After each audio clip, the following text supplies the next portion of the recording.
intervención inicial.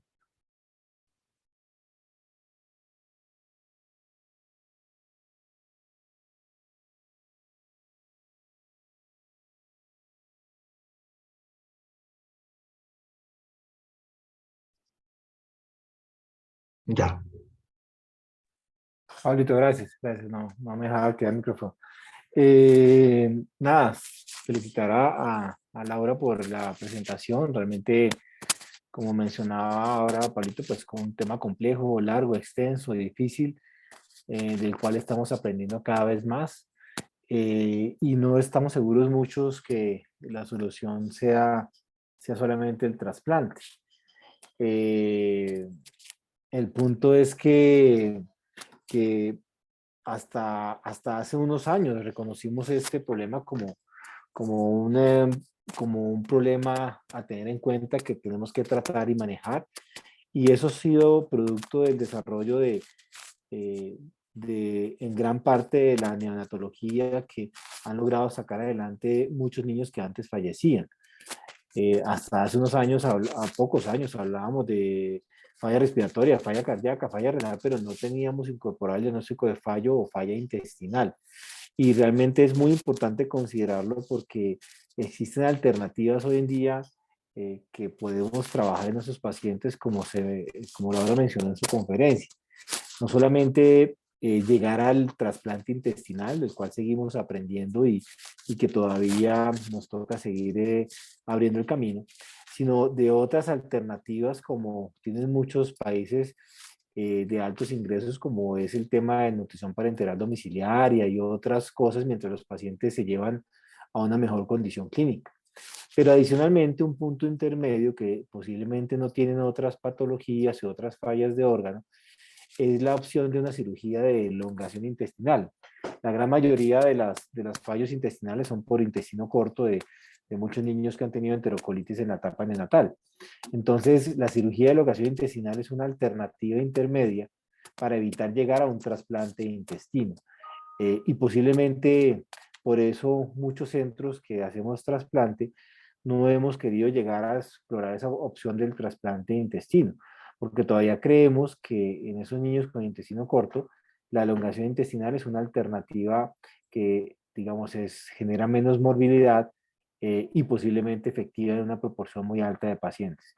Entonces, realmente el punto es que si nos damos cuenta, conjugan en el mismo fallo de órgano diferentes sistemas de índole hematológico, inmunológico, de índole infeccioso, etcétera, que en última llevan a la falla orgánica múltiple de muchos de esos pacientes. Entonces, lo que sí es importante, creo yo, es que nosotros como intensivistas, primero lo diagnostiquemos, segundo, identifiquemos sus factores condicionantes y magnificadores, y tercero, que nos adelantemos a las estrategias para poder estabilizarlo. Creo que esas son las cosas que hasta ahora podemos hacer, y si realmente el problema persiste, buscar que los pacientes se remitan a un centro en donde se haga cirugía de elongación intestinal, que es la alternativa para estos pacientes mientras tenemos la opción del trasplante. Nuevamente, felicitaciones y muchas gracias, Paulito. Jaime, muchísimas gracias. No sé si alguien más tiene alguna otra experiencia, quisiera contarnos su opinión acerca de las fallas intestinales, un tema que es bastante escabroso para los intensivistas en general. Cada vez que tenemos un fallo intestinal, sabemos que es tremendamente catastrófico, le tenemos pánico. Generó muchas conductas en el cuidado intensivo clásico, como no darle de comer a los niños, poner nutriciones parenterales largas y prolongadas por el susto de esperar una estabilidad perfecta. Ya después descubrimos que eso tampoco ayudaba mucho. Seguimos teniéndole mucho miedo al niño que se distiende, al niño que se choquea por el riesgo, digamos, de que haya un cuadro de isquemia intestinal aguda. Y pues el otro gran capítulo, que es el que menciona Jaime, que es el capítulo de los herederos de lo que llaman hoy en día las patologías complejas, que cada vez las UCIs vemos más de niños que han ido graduándose de la neonatología y que vamos a tener que manejar de forma crónica cada vez más y tratar de sacarlos adelante.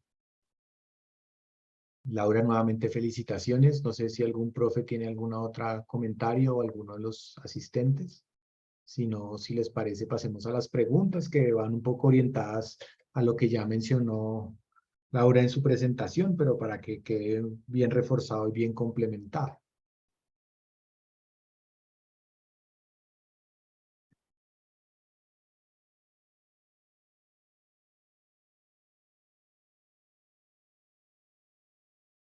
Bueno, entonces, si quieren, les parece bien, empecemos el taller. La primera pregunta orientada a una de las cosas difíciles en este tema, que ha sido poder desarrollar una definición que logre, digamos, abarcar todos estos escenarios de falla intestinal y que todos nos pusiéramos de acuerdo en a qué llamamos falla intestinal.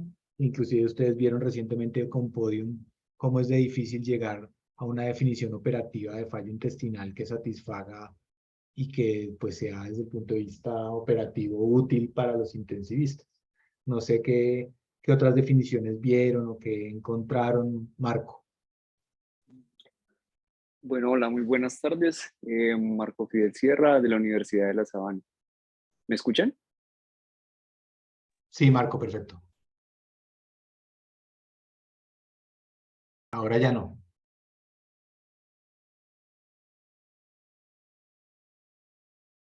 Marco, Hola, ¿ahí me escuchan? ahí. Qué pena. Bueno, respecto a la pregunta, ¿qué definiciones de insuficiencia o falla intestinal encontraron? Pues bueno, como para tratar, como bien lo dijo el doctor Pablo, pues tratar como de reforzar los conceptos pues que ya se dieron en la charla, que lo explicó muy bien Laura. La falla intestinal, pues en pediatría se puede definir como la reducción de la masa intestinal por debajo pues de las necesidades mínimas para mantener una adecuada digestión y absorción de nutrientes y fluidos requeridos para el crecimiento eh, del niño. El número de enfermedades, por supuesto, se reconocen como las responsables de esta entidad, siendo la más común el síndrome del intestino corto, como bien lo explicó Laura, pero también se describen algunas anormalidades estructurales del enterocito, alteraciones inflamatorias, alergias alimentarias graves, por supuesto, enteropatías autoinmunes y desórdenes severos de la motilidad intestinal.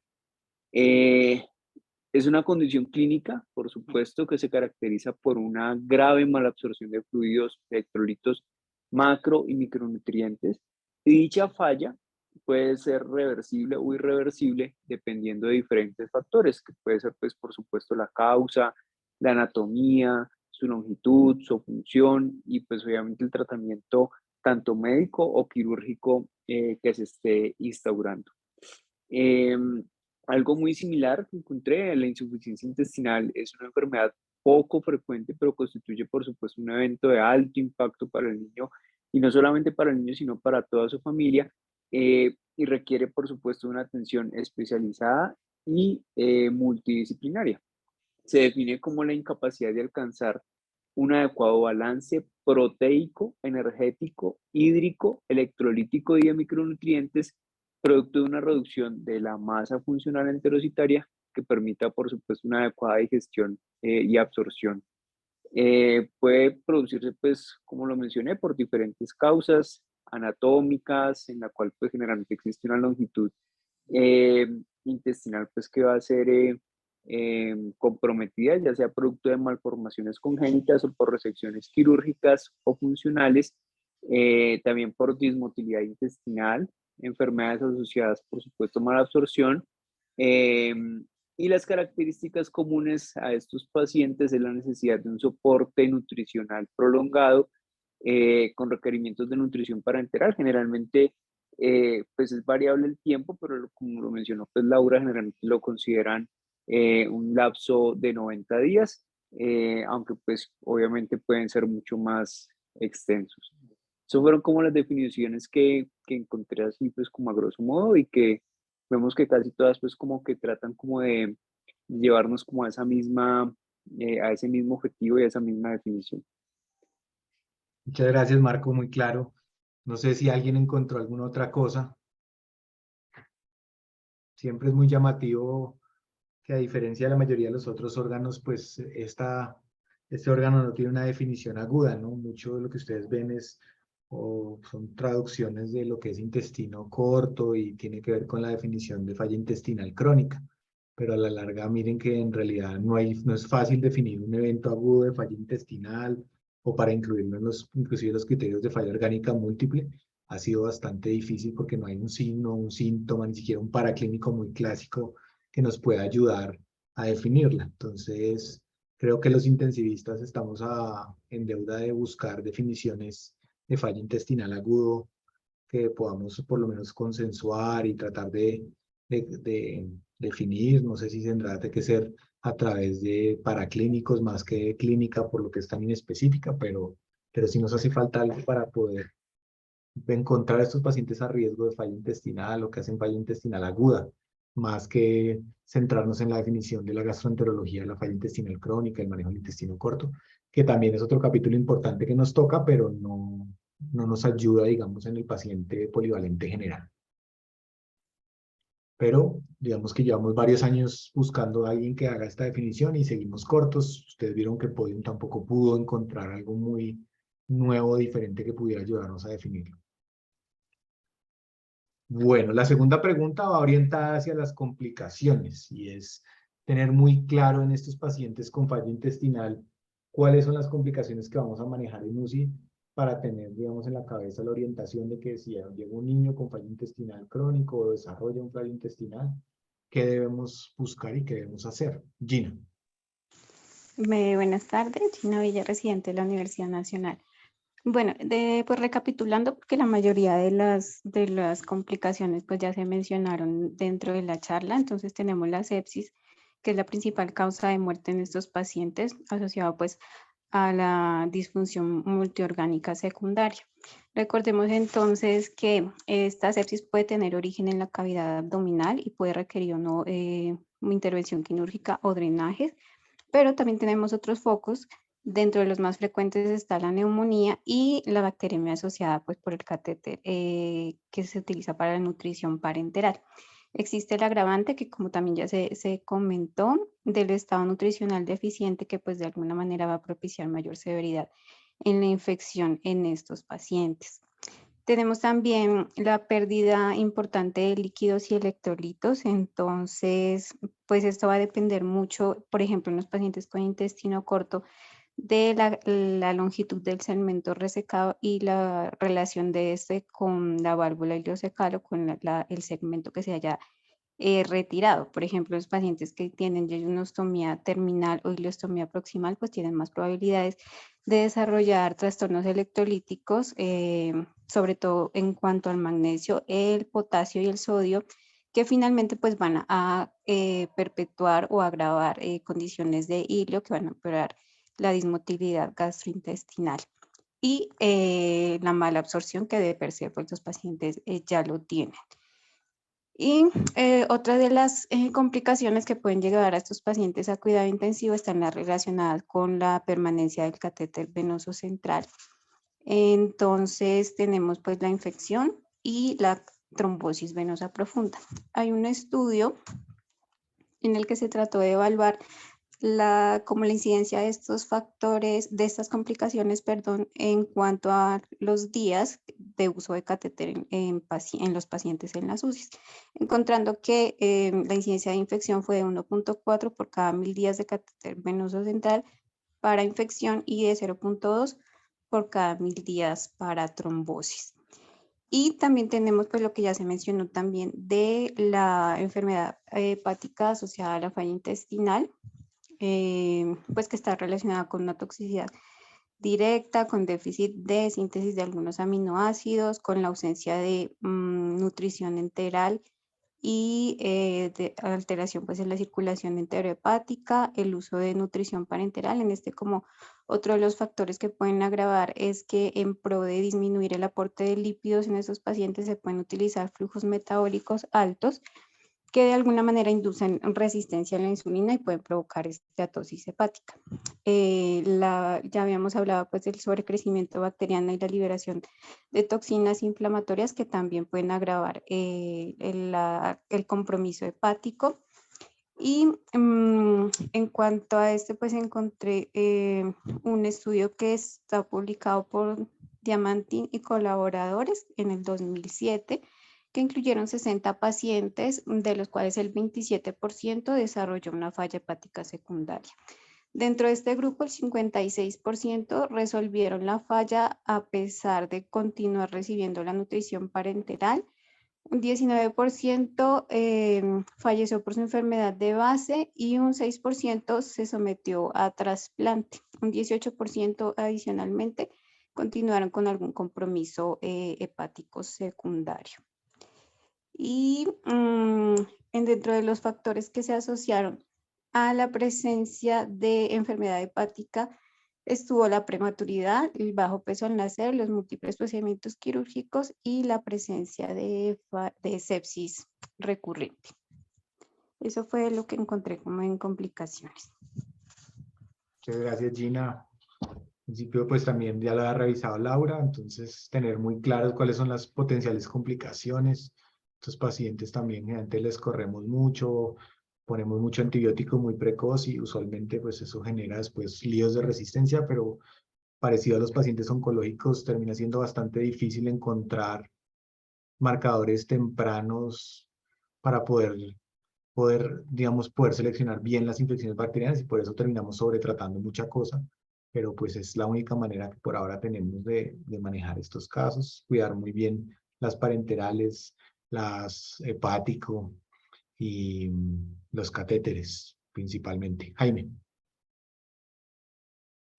Sí, Pablito, súper, son temas supremamente interesantes que, como tú has mencionado, claramente estamos aprendiendo, estamos desarrollando, pero yo creo que el avance, digamos, en toda la falla intestinal ha venido muy de la mano con el desarrollo de la nutrición parenteral. O sea, sabemos todos que la condición sine qua non para montar una parenteral en la UCI es que definitivamente no tenga un tracto intestinal viable o no se logren las metas.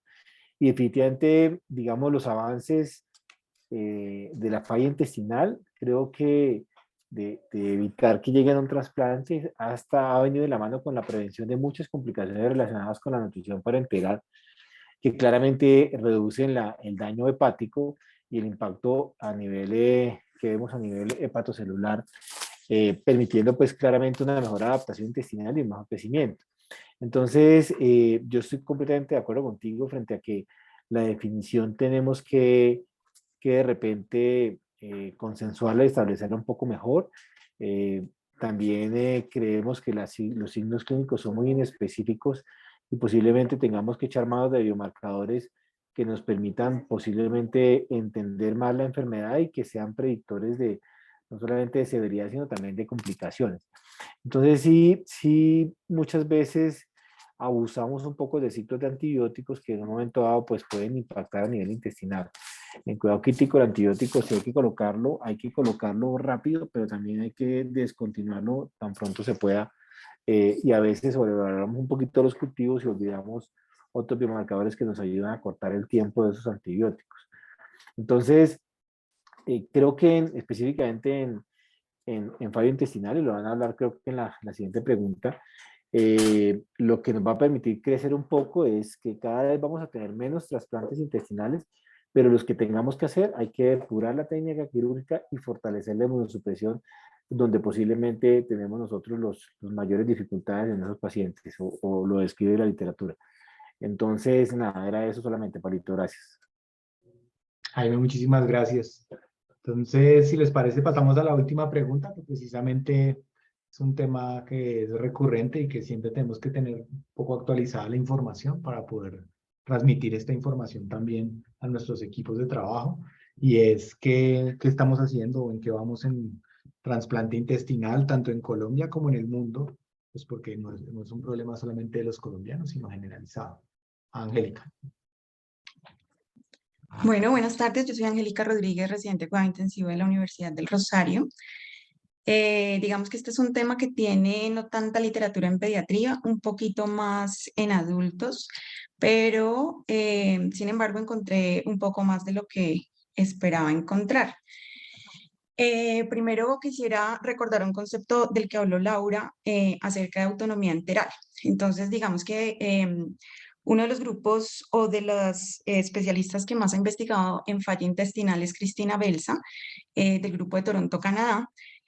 hizo un estudio acerca de los predictores de autonomía enteral que habla de la longitud del intestino delgado que sea más del 50%, que es un factor pronóstico positivo, que tenga válvula ileocecal intacta, que tenga una bilirrubina conjugada menos a 3.4 y que tenga más del 50% de aporte por vía enteral. Digamos que estos pacientes que no cumplen con estos criterios o que alguno de ellos, digamos que no es viable, ya tenemos que estar pensando que es un paciente que nos va a dar mucho problema, pues a futuro. Hay que tener en cuenta que el trasplante intestinal no es planteado inicialmente de forma preventiva, sino que hay ciertos criterios establecidos que han variado un poco. Entre los criterios, pues ya mencionó Laura varios de estos, pero principalmente dos de las razones por las cuales nosotros iríamos a trasplante intestinal es la disfunción hepatocelular asociada pues a la nutrición parenteral y el fallo vascular o la pérdida de acceso central. Digamos que estas son dos de las causas más importantes pues para llevar a falla intestinal. Estuve buscando en cuanto a nivel mundial qué tantos trasplantes se han realizado. Hay varios grupos. Encontré uno de los grupos grandes, sino el más, pues no es el más grande está en América, pero a nivel del Reino Unido hay un informe publicado ya en 2021 desde el primer trasplante que se realizó en 2011 al 2021 en cuanto a las estadísticas y digamos que se han realizado para ellos, se han realizado hasta el 31 de marzo del 2021 cerca de 192 trasplantes de intestino. Ellos depuran pues los pacientes como en ciertos grupos adicionales, pues pediátrico y adulto, y adicionalmente dentro de sus estadísticas nos muestran los pacientes que son candidatos a trasplante. Entonces, ¿cuáles son los candidatos a trasplante? Cerca de 192 pacientes están hasta el momento en lista del trasplante y hasta el 2021, 14 de estos pacientes pues habían ingresado de nuevo. Encontramos adicionalmente dentro de las estadísticas que ellos nos muestran que 27% de los 192 trasplantes que se han realizado, 27% son receptores pediátricos, 73 pacientes son adultos. De los pediátricos, este 27% corresponde a 51 pacientes y me llama la atención que incluso hay retransplantes, 7 pacientes con buenas tasas de supervivencia pues a futuro. En el último informe, digamos que en la última década realizaron 12 trasplantes, 6 trasplantes adultos y 6 trasplantes pediátricos. Y en cuanto a las tasas nacionales de supervivencia que ellos tienen, esto en cuanto a trasplantes pediátricos, es 100% a los 90 días y 93% un año después del trasplante para aquellos pacientes que recibieron adicionalmente el hígado. Para aquellos pacientes que solo recibieron intestino y para aquellos pacientes que recibieron además hígado, tienen una supervivencia de 93% a los 90 días y de 83% al año, que me pareció pues muy alta porque pensé que el trasplante intestinal pediátrico no tenía una sobrevida muy alta. Otro de los grupos grandes que yo encontré, bueno, ellos mencionan adicionalmente que también derivado pues a las técnicas quirúrgicas y a los grupos multidisciplinarios que cuidan a los pacientes posterior al trasplante y adicionalmente a la forma o a la inmunosupresión instaurada y al control y seguimiento de las infecciones asociadas pues a la inmunosupresión, principalmente citomegalovirus y Epstein-Barr. Otra digamos que de los factores importantes que han encontrado en la supervivencia ha sido el tiempo de isquemia fría, que ha disminuido, pues obviamente con el entrenamiento de los grupos. Antes, hacia el 2011 o 2012, encontraban un promedio, una media de 6.2 horas versus 5 horas hacia el 2020 y 2021. Eso en cuanto al grupo pues, que encontré de Europa. En cuanto al grupo americano, encontré un artículo publicado en el American Journal of Transplantation en el 2021, el 17 de febrero del 2021, que habla acerca de los reportes anuales que ellos informan acerca del trasplante intestinal. En este informe que ellos nos muestran, no depuran pacientes digamos puntualmente, mejor dicho, incluye pacientes adultos y pediátricos, es un grupo mucho más grande versus el de Reino Unido, que eran 192 trasplantados intestinales hasta el momento. En este grupo americano tienen un total, ya les digo, un total de 349 pacientes que están en lista de espera, pero trasplantados, se me perdió el dato en el momento, pero trasplantados son cerca de 2.000 pacientes que se han reportado. En cuanto a los pacientes que están en lista de espera, hay 349 pacientes que esperan tanto trasplante intestinal como trasplante de hígado. 161 pacientes un trasplante combinado intestino e hígado. En el 2019, 59% de los candidatos en lista de espera eran menores de 18 años, pues digamos que es considerable. La etiología más frecuente que ellos encuentran es el síndrome de intestino corto en un 47% de los pacientes. En cuanto a los donantes que ellos tienen, la mayor proporción de donantes son menores de 18 años, con un 58% total de la población. Y en cuanto al trasplante, para el año 2020 descendió, al igual que el grupo europeo, descendió un poco el nivel de trasplantes. Acá mencionan también un poco acerca de la pandemia en los últimos años, hacia el 2020. 81 pacientes, sin embargo, se trasplantaron en ese año. Los grupos que realizan o los programas activos que realizan los trasplantes más o menos son cerca de 20 hospitales o 20 centros hospitalarios. 15 programas realizaron trasplante de intestino, 4 realizaron solo en pediatría, 4 solo en adultos y 7 centros realizan trasplante tanto en adultos como en pediatría. Siempre hay una proporción un poco mayor porque se tiene más experiencia en adultos que en pediatría, más o menos corresponden a 32 niños que disminuyeron de 62 a 32 del 2010 al 2019. Y en cuanto a los receptores de intestino combinado con hígado, la mayoría menores de 18 años, 52% frente al 26% que solo recibieron intestino.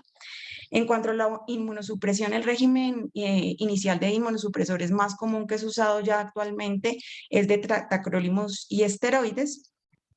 Y algo importante es, pues, que nos llama la atención y pues que creo que a todos nos interesa, es qué tanta supervivencia del trasplante tenemos. Entonces, la supervivencia de los pacientes trasplantados que ellos encuentran, más o menos al año es del 82% y a los 5 años de 57.3% para los receptores de intestino. Y para los receptores de intestino hígado, 77.6 y 63.2% respectivamente. Las principales causas de pérdida del injerto, fracaso del injerto y también el rechazo del injerto, asociado también infecciones. ¿Qué encontré en América y Colombia? En América Latina y en el Caribe, digamos que tienen un territorio amplio, pero además una población muy heterogénea y pues con cualidades y características de pronto económicas y sociodemográficas diferentes, pero desde 1968 se han intentado realizar múltiples o se han hecho múltiples intentos para realizar trasplante intestinal, pero hasta el 2004 se encontró el primer trasplante intestinal exitoso. Los principales países que tienen trasplante intestinal son Colombia, Argentina y Brasil. Hasta la fecha, pues esto lo encontré en un artículo publicado en el 2019, se realizaron un total de 139 trasplantes intestinales. De estos se realizaron 63 trasplantes en Argentina, que me llama la atención que 42 de estos fueron en niños y fueron exitosos, 40 en Colombia describen sobre todo pues en adultos, en niños. Tengo entendido yo que se han realizado cerca de 3 o 4 trasplantes intestinales, pero ninguno ha sido exitoso. 15 se realizaron en Brasil, De estos, un niño, 2 en Costa Rica y 1 en México. Adicionalmente, de los que se han realizado pues acá en Colombia, los principales centros o los centros que realizan trasplante intestinal son Pablo Tobón Uribe, que en lo que encontré es el que tiene más experiencia, Valle de Lili y San Vicente de Paúl. En el 2015 se inició en la Fundación Valle de Lili un programa en el que se realizaron hasta el momento la mayoría de trasplantes. En Colombia se describen, como les dije, 40 trasplantes, 32 aislados, 2 combinados hígado-intestino y 2 que fueron multiviscerales, pues que son los trasplantes un poco más grandes que hay. Y logrando en estos una tasa de supervivencia del 67, el 25 y el 7.5% en 1, 3 y 10 años respectivamente. Eso fue como lo que encontré. En niños, pues lo que encuentro, no encontré nada pues en Colombia que haya habido algún trasplante exitoso, pero si vemos pues a nivel mundial, los niños corresponden a una gran parte de los trasplantes de hígado y que tienen unas tasas de supervivencia, digamos que favorables. Otro de los puntos que encontré es que algunas series dicen que tienen una mejor supervivencia aquellos pacientes que son trasplantados en bloque hígado e intestino. Obviamente con el tiempo se ha ido disminuyendo la cantidad de pacientes, o bueno, en algún momento se disminuyó la cantidad de pacientes que recibían hígado e intestino, sino que se empezó a trasplantar solo el intestino, ya que el manejo adecuado de la nutrición parenteral mejoró las tasas de supervivencia y de falla hepática en estos niños, pero algunas series describen que tienen una mejor supervivencia a largo plazo los pacientes que reciben hígado e intestino pues en bloque. Eso fue lo que encontré, no sé si alguien tiene algo más. Angélica, mil gracias, muy completa tu búsqueda y la información que tenemos. Grandes todavía dificultades, como mencionaba Jaime, quirúrgicas y inmunológicas. Y pues se ha ido trabajando y algunos centros ya tienen más éxito, sobre todo los centros que se especializan y hacen altos volúmenes para poder tener toda la infraestructura y el entrenamiento. Jaime. Sí, digamos que para complementar un poquito lo que Angélica estaba diciendo, de los grupos que en Estados Unidos posiblemente pues tienen más organización y posiblemente algo más desarrollado es el grupo de Pittsburgh. Yo tuve la oportunidad de estar charlando del tema con el doctor Mazariegos, que es el jefe de prueba de trasplante allá en Pittsburgh. Y asistimos con el patólogo acá, con Felipe, y con el cirujano de trasplantes que estábamos haciendo el tema de hígado, a un par de reuniones del equipo de trasplante de intestino y de las revisiones. Y ellos lo que mencionaban es que su orientación va a ser siempre a intentar depurar y fortalecer mucho todo el tema de nutrición parenteral y evitar pues que el paciente llegue al trasplante y el trasplante deficiente es el paciente ya refractario. Creo que esa es una de las grandes diferencias con países como el nuestro, por ejemplo, que posiblemente los programas de nutrición parenteral domiciliar y lo demás apenas están empezando a fortalecerse. Y el único paciente que he logrado ver con trasplante, bueno, realmente fue un trasplante multivisceral, fue en Madrid, en el Hospital de la Paz, un paciente que hicieron trasplante multivisceral y murió, tenía o hizo una enfermedad de injerto contra el huésped violenta. Nunca se me olvida la imagen del pelado como un Steven Johnson y una endoscopia completamente normal. El intestino perfecto, pero por fuera de un Steven Johnson y el pelado terminó falleciendo. España pues tiene digamos, buena experiencia en trasplantes y también ha sido un poco cauto cuando hablan del tema de intestino. Entonces, nuevamente es entender que pueden existir puntos intermedios previos para poder llegar allá. Nuevamente, el tema de la elongación intestinal es algo que puede ser ese punto intermedio. Y creo que aquí está Juan Camilo, que nos puede, no sé si Juanca te tocó alguno de esos en el Pablo Tobón, o lo lograste ver y compartirnos la experiencia, no sé si lo viste. Buenas tardes. Pues es que yo en el Pablo llevo apenas 2 meses, Jaime, entonces no he tenido la oportunidad aún ni conozco la experiencia que se ha tenido con esos trasplantes allá.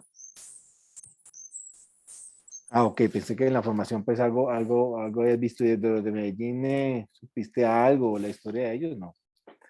No, conocí algunos casos de los, sobre todo, digamos, como más adolescentes, adultos jóvenes, y en el Zambia en algún momento también durante la rotación, pero no conozco la experiencia completa ni la estadística completa de esos casos.